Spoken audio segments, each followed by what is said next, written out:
Hello viewers, welcome back to the channel English Classes. I am Dr. Sharada, here again to discuss a short story. In this session, we are going to discuss The Storeyed House Part 2 from Unit-5 B reading of 10th class English textbook. Let's see the glossary first. Trenches, ditches dug in the ground, ventured, took the risk of, faltered, spoke in hesitating manner, ruffians, violent or cruel men, troops, companies of actors or singers, engrossed, gave all attention to something absurd, thug, violent criminal, seasoned, having a lot of experience of doing something, ambience, environment, swayed, mood, refuge, shelter or protection, frantic, wildly excited with pain, agony, great pain or suffering, collapsed, fell down, calamity, great and serious misfortune or disaster, dampened, made sad or dull. In the previous video, part 1, we have seen that Bayaji and his family decided to build a storied house. Now let's see the part 2. The news that Bayaji was building a storied house spread like a cry from the rooftops. There was only one storied house in the village and that belonged to Kondiba Patil. That Bayaji, an untouchable creature, should think of a rival storied house was too much for Kondiba to bear. Others also murmured that the untouchables were forgetting their position. The news of Bayaji's building storied house spread like a public announcement. Till now there was only one storied house which belonged to Kondiba Patil. It was unbearable to Kondiba Patil and others in the village that untouchable creature Bayaji was thinking of rival storied house and forgetting their position.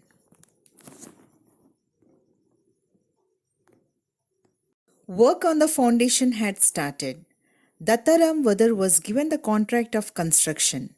The foundation trenches were filled with mud, bits of stone and other fillings. Work progressed with speed. One day Bayaji saw Kondiba coming towards him and greeted him. "It's with your blessings that I have ventured on this storied house."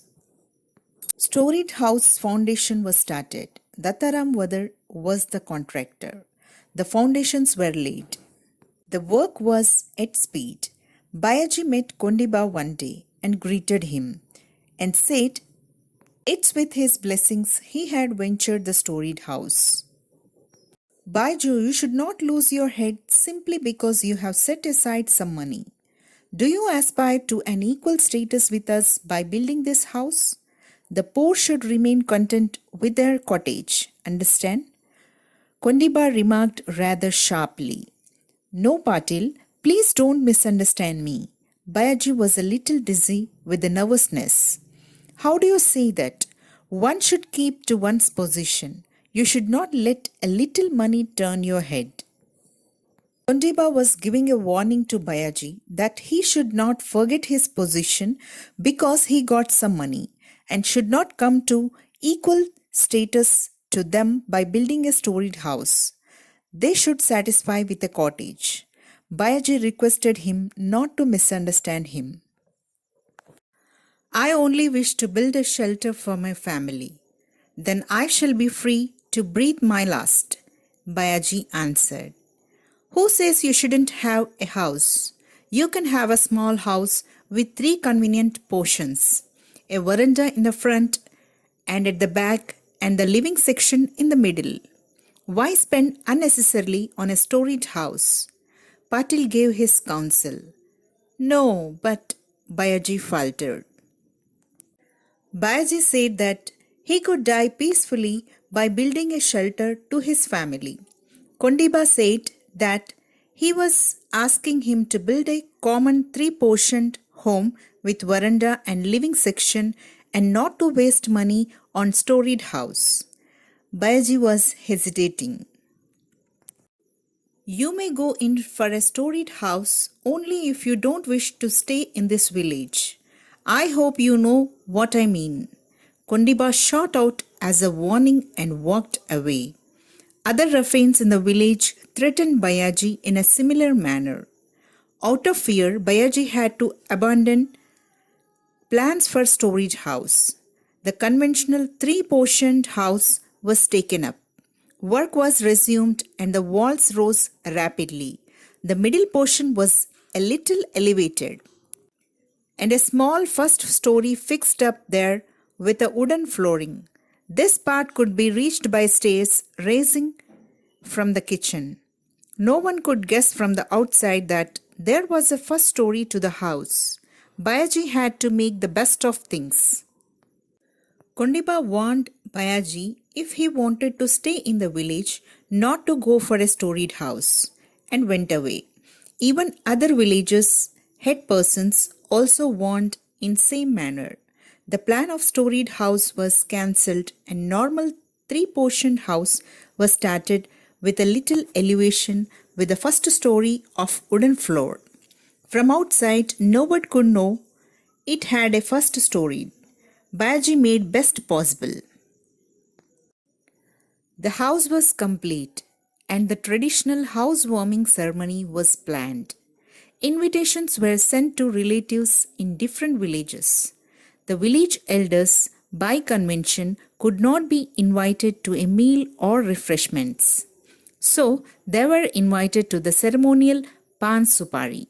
Bayaji put up a fine pandal in front of the house. His sons worked hard for 2 full days on the decorations. Relatives started arriving. Well-known devotional singers, Kadegaonkar Bua, Parasu Bua, Kalekar Bapu Master, Jija Bua, and Vitoba of Wadgan came with their troops. People looked forward with delight to the forthcoming contest among the various troops. When the house was completed, housewarming ceremony was planned. Invitations were sent to the relatives. Village elders were invited for pan supari according to tradition. Bayaji arranged a pandal in front of the house. His sons worked hard and made arrangements and decorations. Relatives were arriving. Devotional singers were also called. There was a contest among the troops. In the evening, 4 Petromax lights were hung in the 4 corners of the pandal. It lent a unique golden yellow light to the surroundings. Guests were engrossed in conversation. Kondiba Patil was soon there. With him was the Thug Bujaba and 4 or 5 seasoned rascals like Vitoba, Gaikute and Parasu Martanda. These people felt uneasy at the sight of the brand new house, the impressive pandal and the crowd of smiling faces. Petromax lamps were arranged in 4 sides of the pandal, giving bright light to the surroundings. Guests were busy in conversations. Village headmen, Kondiba, Bujaba and others came there. They were feeling jealous of the crowd and smiles. Their eyes roved all over the place. Bayaji led them up the stairs in the kitchen. The first floor looked like a drawing room. The walls were radiant with blue oil paint. The fresh color gave out a pleasant smell. Framed pictures of great men like Lord Buddha, Dr. Baba Saheb Ambedkar, Karamveer Baurao Patil, Mahatma Jyotiba Phule and others hung on the walls. The loft-like first floor was filled with a pious and holy ambience. They looked around. Bayaji took them to the upstairs. It was a drawing room, painted with blue oil paint. It gave a pleasant smell. Different pictures were hung on the walls. The upper story was filled with godly environment. Bayaji spread a rough woolen carpet for Patil and the other high caste people. Patil sat quietly on that. His companions, rather uncomfortable, took their positions around him. Bayaji offered them the customary betel leaves. Patil accepted the leaves but immediately gave it back to Bayaji with the remark, "Yes, it's all very nice." Bayaji arranged a woolen carpet on which the village headman sat. He offered them betel leaves. Patil took them and then gave it back to Bayaji and said everything was nice. "But why don't you accept the betel leaves?" Bayaji asked nervously.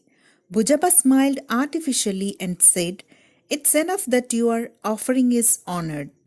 Is it also necessary to eat it? We'll make a move now." With this, Kondiba Patil, Bujaba and his companions rose to leave. As they came down, Bujaba felt as if he were tumbling down the stairs. They eyed one another as if to say, "This untouchable worm has got a swollen head. He needs a proper handling." Bayaji asked why didn't they accept them. Then Bujaba answered that it was enough that his offerings were respected and it was not important to eat them. They said they will go now. Bujaba felt as if he was trembling on the stairs. They eyed one another as if saying that Bayaji, untouchable creature, has to be treated well for his proudness. Bayaji fed all his guests with the meal of shira and puris. Along with betel nuts, items of gossip rolled over their tongues, and then the session of social devotional songs began. Among the bhajan singers, Kalekar Bapu Master has a superior voice. Kadegaonkar Bua was better at classical singing. Devotional songs were sung in praise of Dr. Baba Saheb Ambedkar and Lord Buddha. People swayed their heads in appreciation as the program gathered momentum.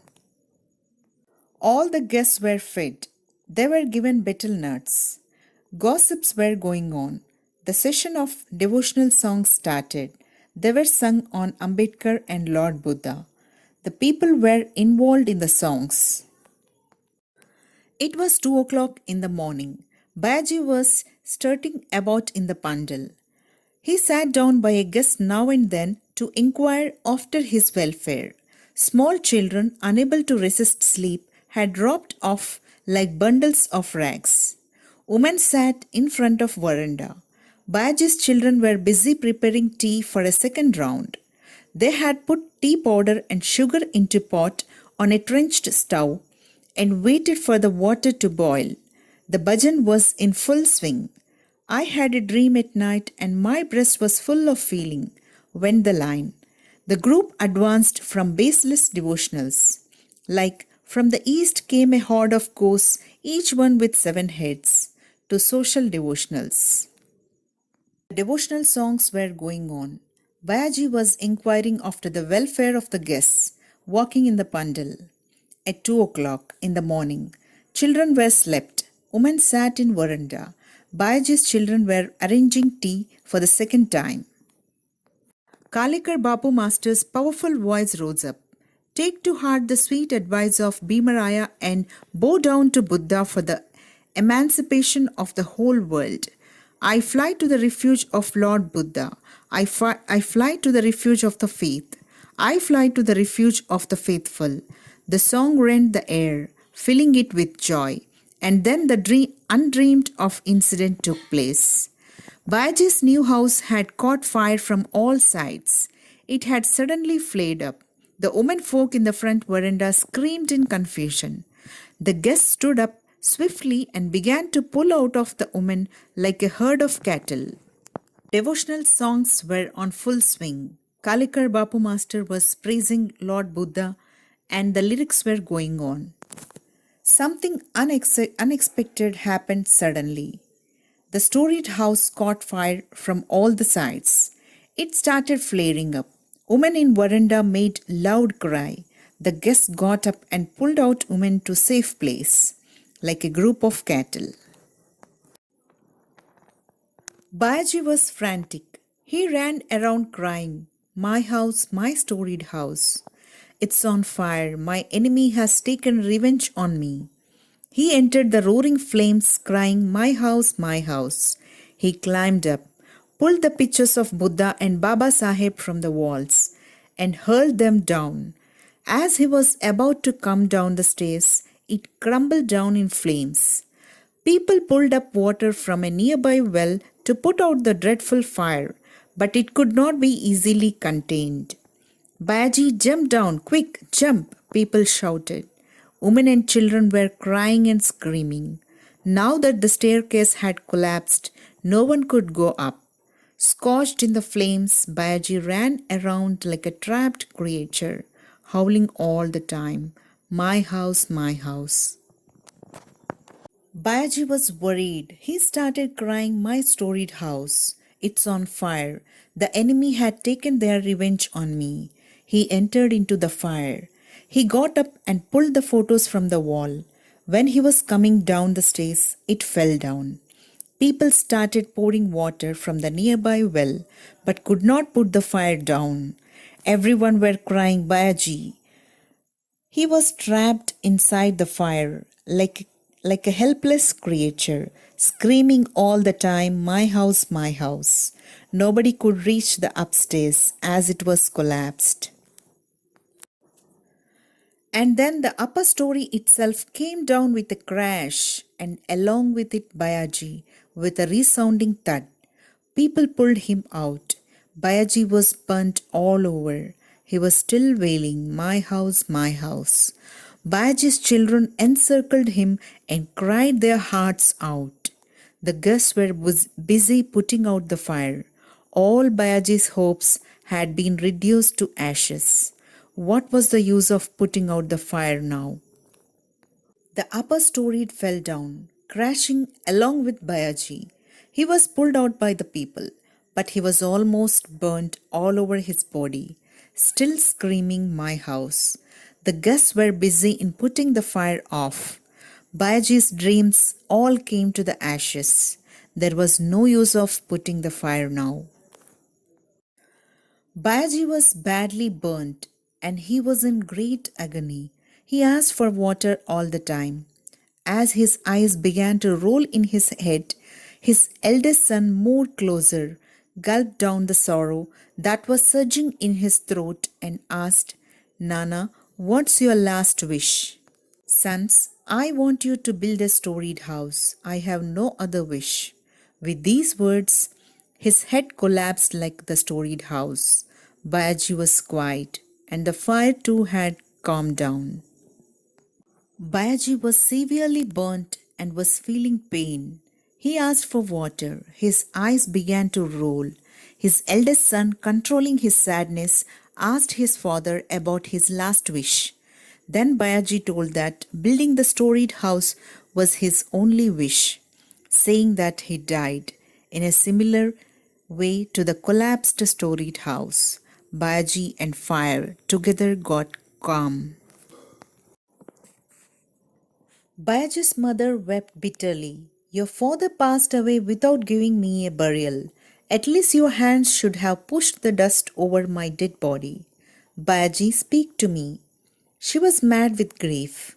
Bayaji's wife was sobbing her heart out, crying repeatedly, "Who's done this evil to us? Let the house burn to cinders.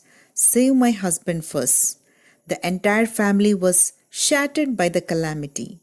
The spirits of all the men were dampened like a cooking fire on which water has been poured. Bayaji's mother cried bitterly, saying that his father also went and he now went without giving her burial.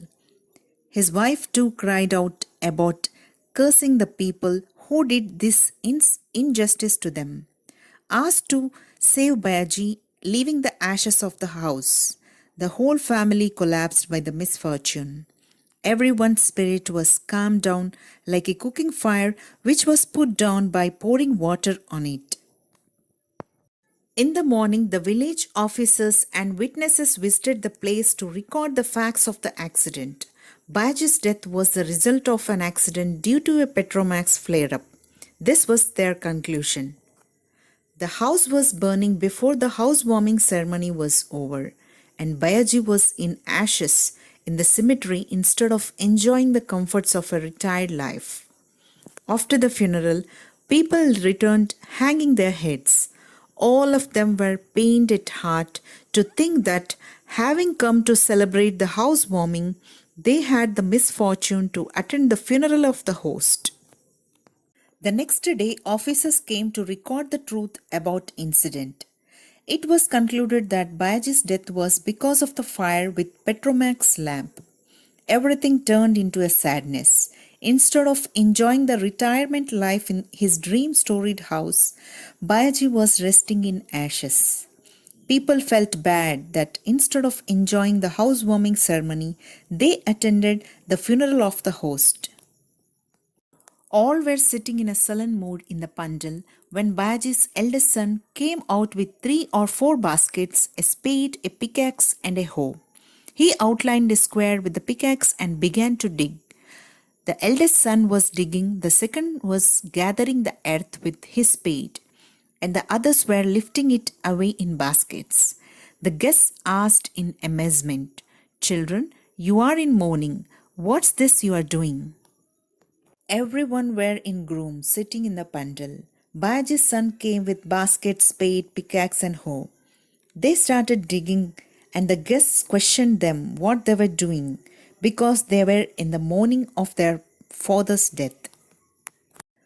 Our father's soul cannot rest in peace unless we do this. But what is it that you are doing?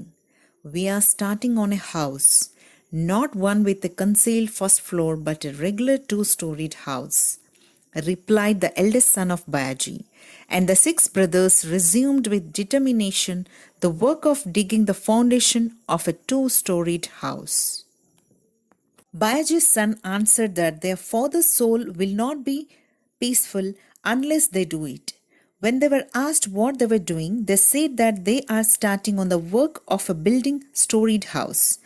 This time not the concealed one, but the common 2-storied house. The 6 sons of Bayaji determined on their decision of building a storied house and started on its foundation. The news that Bayaji was building a storied house was not received well by Kondiba Patil, the high caste headman of the village. His was the only storied house in the village.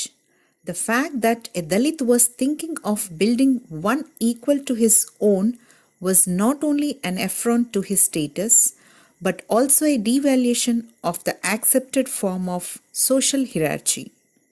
Others among the caste community joined Patil in murmuring that the untouchables were forgetting their position.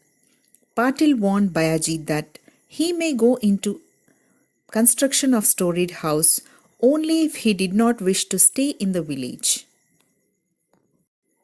And many other ruffians from the caste community also threatened Bayaji in a similar manner. Bayaji was in a dilemma. On the one hand, he wanted so much to demonstrate that this economic privilege, which he worked so hard and longed to attain, had social status implications. On the other hand, he was well aware that any assertion to equality from a Dalit in a caste-governed village would draw severe punishment. He thought of an ingenious idea which would both covertly affirm his own new sense of worth and accomplishment and overtly allow for the caste community to let the world believe that the village social structure was intact. The conventional 3-portioned house was constructed, but the middle portion was creatively designed in such a manner that, with a little elevation, a small first story could be fixed in between the ground and the roof. This could be reached from within the house by stairs rising from the kitchen. Thus, from inside, it was structurally and functionally a storied house, but no one could guess from the outside that there was a first story to the house. On the day of the housewarming ceremony, there was much celebrations. The whole village, along with Kondiba Patil, was there. Bayaji proudly led the visitors through the house and even took them to the first floor loft. His was like a sacred memorial to the liberation struggle of the Dalits, adorned with pictures of revolutionary Dalit leaders. At the center was a portrait of Lord Buddha. All of this was a bit much for the caste community. They eyed one another as if to say, "This untouchable worm has got a swollen head. He needs proper handling. While the celebration was winding down in the early hours of the morning, suddenly Bayaji's house was on fire from all the sides. Bayaji was hysterical and ran into the first floor in order to save the pictures of Lord Buddha and the Dalit heroes. He was screaming, "My house, my storied house. It's on fire. My enemy has taken revenge on me." Bayaji was badly burnt. His sons surrounded him and heard him whisper his last words of instructions to them. "Sons, I want you to build a storied house. I have no other wish." The police inquiry was made and the verdict was announced. The fire and thus the death was caused accidentally by a Petromax lantern. After the funeral, while all were resting, Bayaji's sons came out with spade baskets, pickaxe, and a hoe and started working on the ground where the ashes of the whole old house still remained. To a question as to what they were doing, the eldest son replied, "We are starting on a house, not the concealed first floor, but a regular two-storied house." The story ends with the words, "And the six brothers resumed with determination the work of digging the foundation of a two-storied house."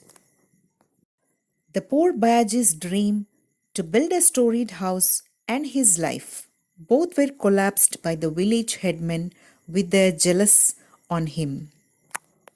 So, this was the story on social discrimination. How a poor Dalit could not fulfill his dream and was killed by the people of upper caste. His only sin was being born in the lower caste and dreaming big of constructing a storied house. Hope you understood the emotional story of Bayaji, the storied house. Thank you for watching this.